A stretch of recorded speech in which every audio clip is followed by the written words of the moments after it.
लगाई हुई है जो यहाँ के संस्थापक एमपी मित्रा जी पति पत्नी दोनों लोगों की है। कार्यक्रम बहुजन हिताय है, बहुजन सुखाय लगाई है मतलब, तो उनको भी यहाँ का बड़प्पन है, मैं उनसे मिलवाना चाहिए।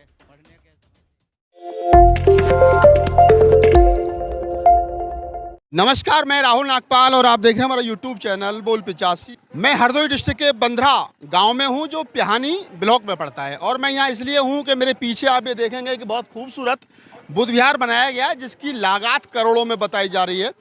मैं अंदर लेके चलूँगा और दिखाऊँगा, तमाम लोगों से बातचीत भी करेंगे हम लोग और जानने की कोशिश करेंगे कि गाँव देहात में करोड़ों रुपये खर्च करके और कई एकड़ में ये जो बुद्ध विहार बनाया है, ये कौन लोग हैं, क्यों बनाया है, इसके पीछे उद्देश्य क्या, सोच क्या है।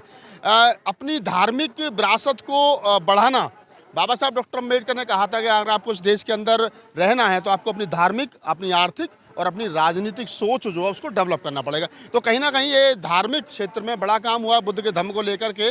तो मैं अंदर लेकर चलता हूँ और दिखाने की कोशिश करेंगे कि यहाँ पे आखिर क्या क्या बनाया है इन लोगों ने। तो ये बुद्ध विहार की मेन एंट्री है और मेरे साथ कुछ लोग हैं, इनसे बातचीत भी कर लेते ताकि पता चल जाए। माठी, ये जो बुद्ध विहार बनाया है इसका प्रॉपर एड्रेस क्या है?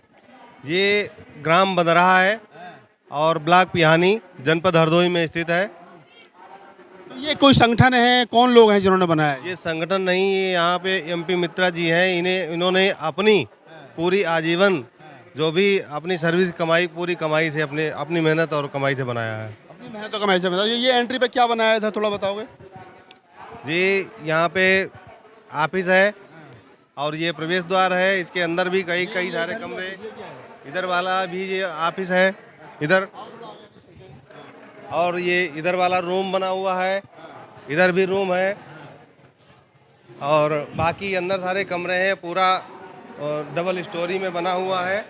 एंट्री पे तथागत बुद्ध और संत रविदास और बाबा साहब डॉक्टर अम्बेडकर, इन तीनों के बहुत खूबसूरत चित्र जो वो लगाए गए हैं। इधर ये तमाम, इधर गेस्ट रूम है बैठने के लिए, गेस्ट हाउस, ये गेस्ट हाउस है मेहमानों को रुकने के लिए, और इधर वाला भी ये गेस्ट हाउस है।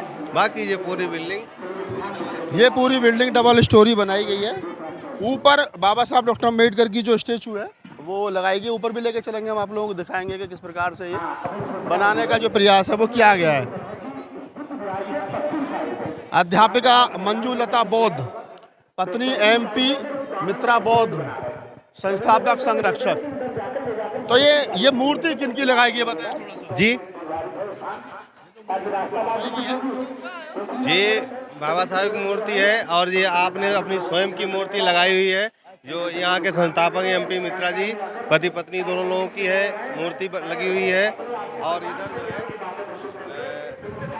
श्रद्धेय स्वर्गीय श्री रामलाल पुत्र स्वर्गीय तन्नालाल, स्वर्गीय नेताजी स्वतंत्रता संग्राम सेनानी जी की मूर्ति लगाई गई हुई है।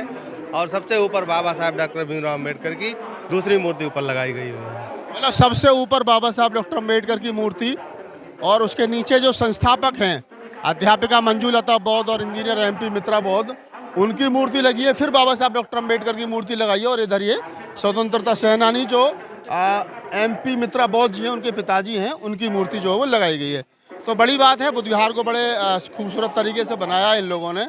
और आप देखेंगे कि ये मेन एंट्री पे फिर तथागत बुद्ध, बाबा साहब तथागत बुद्ध की जो है वो मूर्ति लगाई गई है। ये चलत भिक्खु चारकम बहुजन हिताय बहुजन सुखाय लोक अनुकंपाय का जो नारा है भगवान बुद्ध का कि बौद्ध भिक्षु को चलते हुए रहना चाहिए।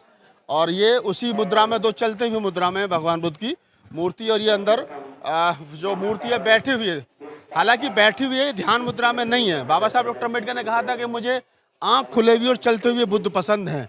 और फिर अंदर आप देखेंगे थोड़ा सा, तो अंदर मैं दिखा दूँ, इधर से चलते हैं। तो ये बनाया बड़ा खूबसूरत है इन्होंने, रूम है इसमें। और इधर संत रविदास जी की जो स्टेचू है वो लगाई है। मतलब एक तरीके से कह सकते हैं कि वो तमाम बहुजन समाज की जो एकाकी है, बुद्ध, बाबा साहब डॉक्टर अम्बेडकर और रैदास, खास संत रैदास जी, तो उन तमाम लोगों को यहाँ कहीं ना कहीं स्थापित करने की कोशिश की गई है। उनकी वैचार की को मतलब यहाँ पर स्थापित करने की कोशिश की गई है। संत रविदास जी के जो शब्द हैं कुछ जो उन्होंने कहे हैं अपने जीवन काल में, तो उनको भी यहाँ पर अंकित करने की कोशिश की गई है। बड़ी बात है कि अपने जीवन काल में हर आदमी पैसा कमाता है और अपने बच्चों के लिए छोड़ कर बिल्डिंग बनाता है, बैंक बैलेंस करता है और वो कहीं ना कहीं अपने बच्चों के लिए छोड़ करके चला जाता है। लेकिन ये इंजीनियर साहब का बड़प्पन है। मैं उनसे मिलवाना चाहूँगा जिन्होंने बनाया है, कि जिन्होंने अपने जीवन की पूरी कमाई पाई पाई जोड़ करके इतना सुंदर बुद्ध विहार, जिसको बताया जा रहा है कि ये 1 एकड़ से ज़्यादा ज़मीन में है और इसमें लगभग 1.5 करोड़ रुपए के आसपास जो है वो लगाया गया है। तो ऊपर लेके चल रहे हो, फर्स्ट फ्लोर पर चढ़ने का जो दूसरी मंजिल है, फर्स्ट फ्लोर से सेकंड फ्लोर तक जाने का जो रास्ता है वो ये है। और ऊपर फिर बहुत सुंदर भगवान बुद्ध की मूर्ति, ये फिर एक भगवान बुद्ध की मूर्ति। तो ये कहीं ना कहीं धार्मिक विरासत को बढ़ाने का काम जो है वो किया जा रहा है। ये भगवान बुद्ध की मूर्ति यहाँ लगाई गई है, फिर वही चलने की मुद्रा में। इधर आप देखेंगे तो फिर यहाँ बैठी हुई मुद्रा में भगवान बुद्ध की मूर्ति है। तो मेहनत की है, पैसा खर्च किया गया है। हॉल में यहाँ पर बौद्ध भिक्षुओं के लिए संगदान जो भी चल रहा है, चीवरदान चल रहा है। बनते चंद्रमा जी जो बहन जी के बड़े नज़दीक हैं, उनकी देख रेख में आज तमाम भिक्षु संघ को यहाँ जिस प्रकार से चीवरदान और दान दिया जा रहा है, बनते चंद्रमा जी और उनके तमाम के साथ तमाम जो भिक्षु संघ है वो यहाँ पहुँचा है। तो बड़ी बात है कि मैंने जैसा बताया इस वीडियो के स्टार्टिंग में कि लोग अक्सर पूरी ज़िंदगी कमा करके अपने बेटे बेटियों के लिए तमाम संपत्ति जोड़ के चले जाते हैं, लेकिन एक ये लोग हैं इंजीनियर साहब कि इन्होंने पूरी जीवन भर की कमाई का करीब अगर टोटल हिसाब लगाया जाए तो 3 करोड़ रुपए के आसपास इस बुद्ध विहार में लगाया है। और आप देखेंगे कि बड़े सुंदर तरीके से तमाम भिक्षु संघ को यहाँ पर धम्मदान जो है वो दिया जा रहा है। चीवर और चीवर के साथ साथ जो धम्मदान है वो भी देने की यहाँ पर काम जो है वो चल रहा है। मैं इंजीनियर साहब से भी बात करूँगा और जानने की कोशिश करूँगा कितने भिक्षु आए, कुछ इनकी काउंटिंग है? लगभग 50 से अधिक है। 50 से अधिक बौद्ध भिक्षु जो यहाँ पर पहुँचे। अभी नीचे मंच का प्रोग्राम है, मंच का प्रोग्राम चलेगा तो भिक्षु संघ की तरफ से भी धम्मदेशना होगी और कोशिश है के साथ मेरा भी संबोधन होगा। मैं भी कुछ बातें बताने की कहने की कोशिश करूँगा। लेकिन जो इंजीनियर साहब हैं जिन्होंने इतना सुंदर बुद्ध विहार बनाया, उनसे बातचीत करेंगे और जानने की कोशिश करेंगे कि उनके मन मस्तिष्क में इस प्रकार का ख्याल आया कैसे कि ये इतना पुनीत धम्म का कार्य जो वो किया जाए। ख़ासतौर से उस दौर में जिस दौर में मंदिर की बात देश भर में की जा रही हो और उस दौर में उसके काउंटर के लिए इतना भव्य बौद्ध विहार यहाँ बनाया गया है। मैं खुद दंग रह गया कि गांव में इतना बड़ा इतना विशाल का बुद्ध विहार बनाना, बौद्ध भिक्षुओं को बुलाना, उसका लोकार्पण कराना, तथागत की बड़ी बड़ी मूर्तियाँ, बाबा साहब की मूर्तियाँ, बड़ा काम है धम्म के क्षेत्र में। आप मंजूलता हैं और आप उनके हस्बैंड हैं। इंजीनियर साहब, मैं आपसे शुरू करता हूँ कि क्या सोच करके आपने सोचा कि ये काम किया जाए?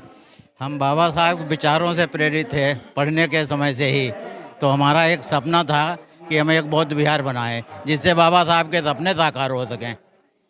पूरी ज़िंदगी पैसा कमाते हैं, घर मकान बनाते हैं, कोठी बनाते हैं, बैंक बैलेंस बनाते हैं और लास्ट में अपने बीवी बच्चों को, पोते पोतियों को, देवतियों को छोड़ करके चले जाते हैं। एक आप हैं कि आपने इतना बड़ा पैसा अपने जीवन का समाज को लेकर बुद्ध विहार बनाने में लगा दिया। हमको तो तथागत की कृपा से समाज के प्रति एक सपना था कि हम एक बहुत बड़ा बुद्ध विहार बनाएं। उसको बनाने की हमने कोशिश की है और जहाँ तक हम सफल हो पाएंगे और आगे कोशिश करते रहेंगे। कितनी जगह है जिसमें बनाया है आपने? हमारी ये जगह अभी जिसमें बना है ये 2 बीघे ज़मीन है। ये 2 बीघे पैतृक ज़मीन है। 2 बीघे ज़मीन है ये जिसमें बुद्ध विहार बनाया है। तो 1 बीघे में कितने गज, कुछ ऐसा कुछ है? 1 बीघे में 9000 स्क्वायर फीट होता है। 18,000 स्क्वायर फीट। 18,000 स्क्वायर फीट में बना है। कितना खर्चा इसमें आया अब तक? खर्चा के बारे में तो हम नागपाल जी नहीं कहते, हम सोचते हैं इसकी सुंदरता के बारे में वर्णन किया जाए। कभी हम लोगों ने आपने अपने हस्बैंड को रोकने की कोशिश नहीं की कि आप ये क्या कर रहे हो, सारा पैसा यहाँ लगा? हम तो स्टूडेंट लाइफ से ही जब से हमको विचार आया कि हम ये सोचते थे जीवन साथी ऐसा मिले जो हमारा जीवन सार्थक हो सके, जो भी संपत्ति पूंजी जो भी मिले और ऐसे काम में लगे जो किसी के काम आए, समाज के काम आए। अच्छा इंजीनियर साहब, एक सवाल और निकल करके आता है। अभी सर आपने इसका लोकार्पण कर दिया, समाज को समर्पित कर दिया है, तो यहाँ बुद्ध विहार रहेगा या कोई स्कूल, कोई बच्चों की क्लास है वगैरह, कोई एक्टिविटी क्या कुछ रहेंगी? इसमें शिक्षा का ही रहेगा। जब तक हम लोग जीवित हैं तब तक तो हम इसमें सहयोग करते रहेंगे। हम दोनों लोगों ने मरणोपरांत हम दोनों लोगों ने अपना शरीर medical college king medical college को दान कर दिया है, उसका रजिस्ट्रेशन भी करा दिया है। हाँ, अब इसको चलाने के लिए कोई संस्था, कोई ट्रस्ट बनाया? अब आगे का जो भी इसमें कार्य होगा वो चंद्रमा जी भंते जी के मार्गदर्शन में ही होगा। अच्छा, मतलब ये बड़ी बात है कि भंते चंद्रमा जी के मार्गदर्शन में यहाँ पे आगे जो भी होगा, स्कूल, कोचिंग सेंटर या धम्म का कोई भी काम होता है तो भंते जी की देखरेख में होगा। बड़ी बात है। और भंते जी जो है इसके लिए मैं समझता हूँ कि डिजर्व भी करते हैं, उनके पास बहुत धार्मिक अनुभव भी है। आप दोनों पति पत्नी हैं, दोनों आप भी जॉब में थे? जी हम भी जॉब में अभी हैं। आपने मतलब आप शिक्षा विभाग? शिक्षा विभाग। और आप? हम आरएस में असिस्टेंट इंजीनियर था, वहाँ से हमने बीआरएस ले लिया। मेरा स्वास्थ्य नहीं सही रहता था। आपने बच्चे क्या करते हैं आप? जी बच्चे हम नहीं, हम लोगों ने अपने 2 भांजी गोद ले रखी थी, उनकी दोनों की शादियाँ कर दी हैं, दोनों सब अपने नौकरी करते हैं, सब सक्षम है। बहुत अच्छा, बहुत अच्छा। तो ये बड़ी बात है कि अपने बच्चे नहीं है तो क्या हुआ, जमाने भर के बच्चे हमारे हैं। तो भांजी उन्होंने गोद ली, उनकी शादी की, और फिर जो चल संपत्ति है वो बताया जा रहा, बता नहीं रहे इंजीनियर साहब, लेकिन मुझे बताया कुछ लोगों ने कि लगभग 2 करोड़ रुपए के आसपास यहाँ खर्चा हुआ है इस बिहार को बनाने में। बड़ी बात है। जिस दौर में लोग 100 रुपये चंदा देने में सोचते होगा, दिया जाए ना दिया जाए, और 100 रुपये देने के बाद हिसाब मांगा जाए, वहाँ पर इतना बड़ा धमदान देना बड़ी बात है। तो हम दोनों के लिए साधुवाद। और खासतौर से जो उनकी टीम है, अशोक जी हैं, तमाम जी हैं, अजय भाई हैं, मैं जिन लोगों को जानता हूँ भाई नाम से, उनके लिए सबके साधुवाद। और मैं अभी कोशिश करूँगा कि कुछ लोगों से और बातचीत की जाए।